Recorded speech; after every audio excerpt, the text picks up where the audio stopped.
और परेशानियां भी तरक्की की निशानियां हैं। बस दुनिया की मुसीबतें दलील हैं। लोगों की रूहानी तरक्की की दूसरे अल्फाज में ये इशारा हैं। फिर जब हम इसे इस जाविये से देखते हैं, जैसे कि हमने कहा, लाइब्रेरी का खामोश होना इलामत है कि ये अच्छा है। इस तनाजुर में दुनिया में जो मसाइल दरपेश हैं, खास तौर पर जब मुसलमान होने वाले को ज्यादा परेशानी का सामना करना पड़ता है, तो ये रूहानी तरक्की की इलामत होती है। इस जगह का मकसद खुदा को जानना है और साथ सब्र और आजमाइश के अपनी रूहानी तरक्की को आगे बढ़ाना है। इनका होना मामूल की बात है। बस मैं ना सिर्फ मादी चीज़ों के बारे में फिक्रमंद हूँ, बल्कि मिसाल के बारे में भी। ये एक बुरी सूरत हाल है, लेकिन मैं एक मिसाल दूंगा, एक 3 साल बच्ची के बारे में। मिसाल के तौर पर आप जानते हैं कि हमारे मुल्क में कुछ बुज़दिल लोग बच्चों को मखसूस वाक़यात से रोशनास कराते हैं। हम कहते हैं खुदा अजीम है। अजीम खुदा ये देखकर इन बच्चों की मदद क्यों नहीं करता? 3 साल की छोटी बच्ची का क्या गुनाह हो सकता है इसकी आजमाइश और इस तरह की मुश्किलात का सामना करने के लिए? देखें, जैसे कि आपने बुनियादी तौर पर कहा, अपनी इबादत में अच्छी तरह इजाफा करने के बाद भी मुझ में उल्टा कमी आई। अब लेकिन जैसा कि हमने कहा, यहाँ मुश्किलात का सामना करना पड़ेगा।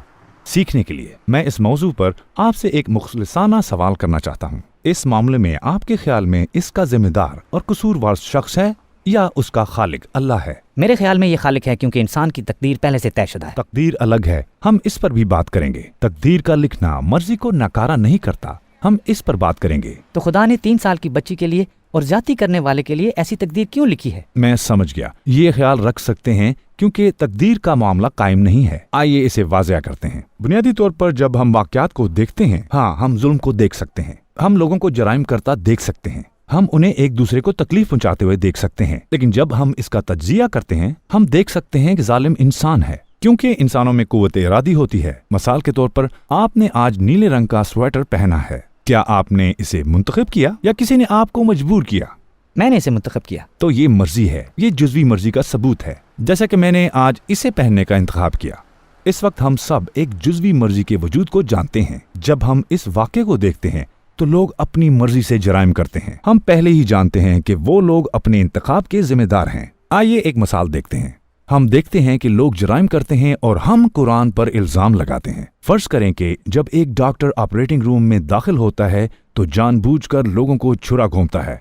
क्या हम तिब्बी किताबों पर इल्जाम ठहराते हैं? नहीं, हम डॉक्टर को मुर्ते इल्जाम ठहराएंगे। हम डॉक्टरों को क्यों कसूरवार ठहराते हैं? इसका किताब से कोई ताल्लुक नहीं। हकीकत में आदमी ने किताब की इताअत नहीं की, ठीक है? इसी तरह अगर कोई शख्स किसी दूसरे शख्स को नुकसान पहुंचाता है और जुर्म करता है, जैसे इस्मत दरी, ज़्यादती या कत्ल, तो हम देख सकते हैं कि ये शख्स कुरान की पाबंदी नहीं करता। उस डॉक्टर की मिसाल की तरह, जिस तरह हमने तिब्बी किताब को मुर्दे इल्जाम नहीं ठहराया, इसी तरह यहाँ भी कुरान और इस्लाम को मुर्दे इल्जाम नहीं ठहराना चाहिए। इंसान जिम्मेदार है। मैं असल में कुरान या इस्लाम पर इल्जाम नहीं लगाता, मैं खालिक को कसूरवार ठहराता हूँ। जैसा कि मैंने कहा, आप बहुत अजीम और इतने ताकतवर हैं। हम किताबों में पढ़ते हैं कि खुदा ने माजी में पिछले अंबिया और लोगों की मदद और रहनुमाई की। उसने उन्हें सीधा रास्ता दिखाया। वो आज लोगों को क्यों नहीं दिखाता? दर हकीकत वो लोगों की रहनुमाई भी करता है। वो हमें हल देता है। वो हमें कुरान और सुन्नत से मिसालें दिखाता है।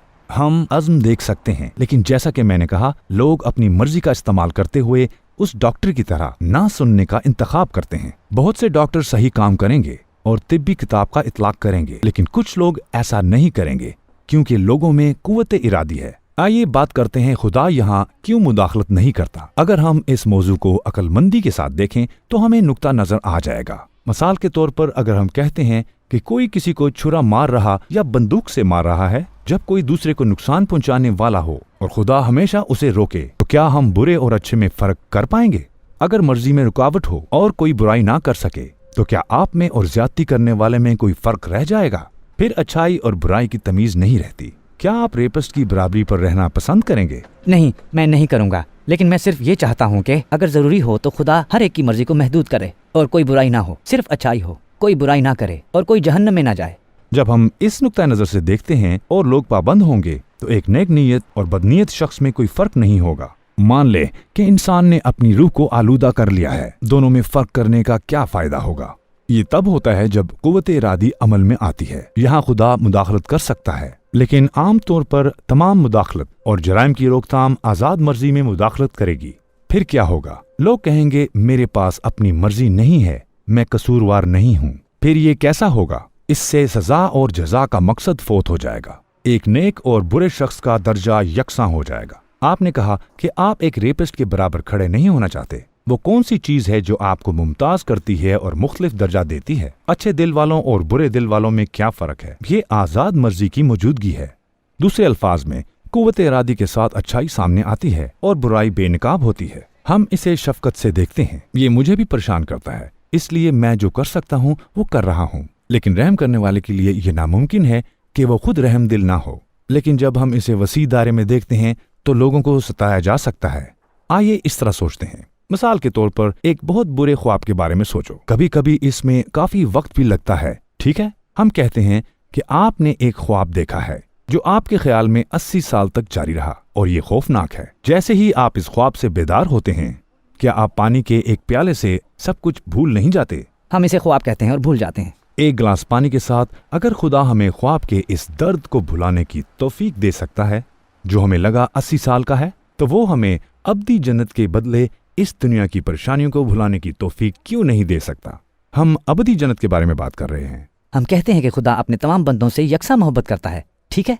तो वो क्यों चाहता है कि लोगों में बुरी रूह हो? वो चाहता तो किसी को बुरा नहीं बनाता। खुदा अपने बंदों के लिए अच्छा चाहता है, लेकिन लोगों को एक नेमत दी गई है जिसे जुज़वी मर्जी कहा जाता है, ताकि वो अपनी सलाहियत का मुजाहरा करें।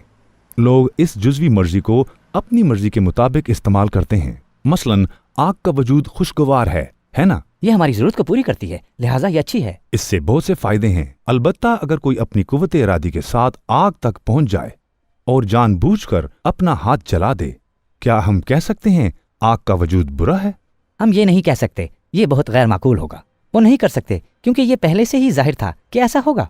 ये नहीं कह सकते, ये उस शख्स का कसूर होगा। इसी तरह कुव्वत इरादी का वजूद, जुज़वी कुव्वत इरादी, एक बड़ी नेमत है क्योंकि ये नेक और बद में फर्क करती है और इसका वजूद ही लोगों को इंसानियत के दर्जे पे लाता है और उनकी कदर बढ़ाता है। लेकिन जैसे कोई शख्स आग में हाथ डालता है या किसी को छुरा घोंपता है, अगर वो किसी को कत्ल या नुकसान पहुंचाकर इस कुव्वत इरादी का गलत इस्तेमाल करता है, तो क्या हम कह सकते हैं कि जुज़वी मर्जी की तख्लीक बुरी और गैर इखलाकी है? खुदा ऐसा क्यों चाहता है? बिल्कुल आग की मिसाल की तरह हम ये नहीं कह सकते, ठीक है? जब हम इसे इस तनाजुर में देखेंगे तो हम कहेंगे हाँ, इसकी तख्लीक अच्छी है और इसके बड़े फायदे हैं, लेकिन बुरे लोग हो सकते हैं। लेकिन जैसा कि हमने कहा, आखिरत की जिंदगी है। जन्नत में अब्दी खुशी अच्छे लोगों की मुंतजिर है, और वो लोग जिनका आपने जिक्र किया, जिन पर हमें बहुत गुस्सा आता है, उन्हें इंसाफ के साथ सजा दी जाएगी। ये ऐसा ही है जैसे कि एक सुल्तान का जन्नत और जहन्नम के साथ इंसाफ करना। क्या मैं आपको किस्मत के बारे में बताऊं?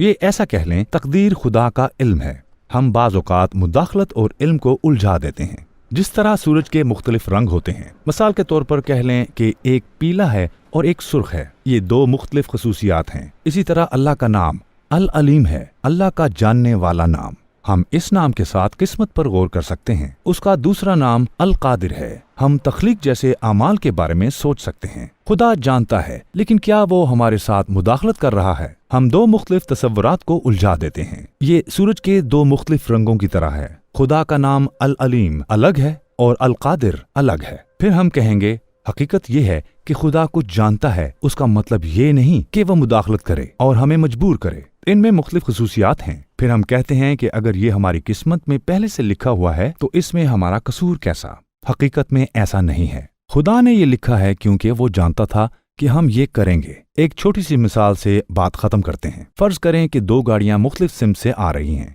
हम इसका हिसाब लगाते हैं और कहते हैं कि वो 8 सेकंड में टकराएंगी। आपने इसे कागज के टुकड़े पर लिखा और एक तसादम हुआ। ये जाहिर था। लोग आपके पास आकर कह सकते हैं हम आपस में टकरा गए क्योंकि आपने इसे कागज पर लिखा था। आप कसूरवार हैं। बिल्कुल ठीक है। जाहिर है आपने अपने इल्म से इसकी निशानदही की और उसके मुताबिक लिखा। आपकी तहरीर आपके इल्म पर मुनहसर थी। इल्म मालूम चीज पर मुनहसर है। इसी तरह हमारी तकदीर के बारे में खुदा का लिखना उन वाकयात पर मुनहसर है। हम ऐसा इसलिए नहीं करते क्योंकि खुदा जानता है, बल्कि खुदा जानता है कि हम क्या करेंगे और वो उसी के मुताबिक लिखता है। पिछली मिसाल की तरह, मतलब हमें तकदीर के मामले पर इसी तरह गौर करना चाहिए। लिहाजा अगर कोई जुर्म करता है तो उसकी जिम्मेदारी उस शख्स पर आयद होती है। मैं समझ गया, ये अब बिल्कुल वाज़ेह है। क्या ये सब वाज़ेह है? जैसा कि मैंने कहा, मुझे हमेशा खुदा पर यकीन रहा है। अल्हम्दुलिल्लाह। इतनी बड़ी कायनात अपने तौर पर वजूद में नहीं आ सकती। ये किसी भी तरह मुमकिन नहीं हो सकता। ये वो सवालात थे जिन्होंने मुझे परेशान किया। क्या कहते हैं आज दीन की तरफ पलट जाएं? चलो ये करते हैं। आपको शहादत याद है ना? यकीनन, बिलाशुबा। Eşhedü en la ilahe illallah ve eşhedü enne Muhammeden abduhul ve resulü.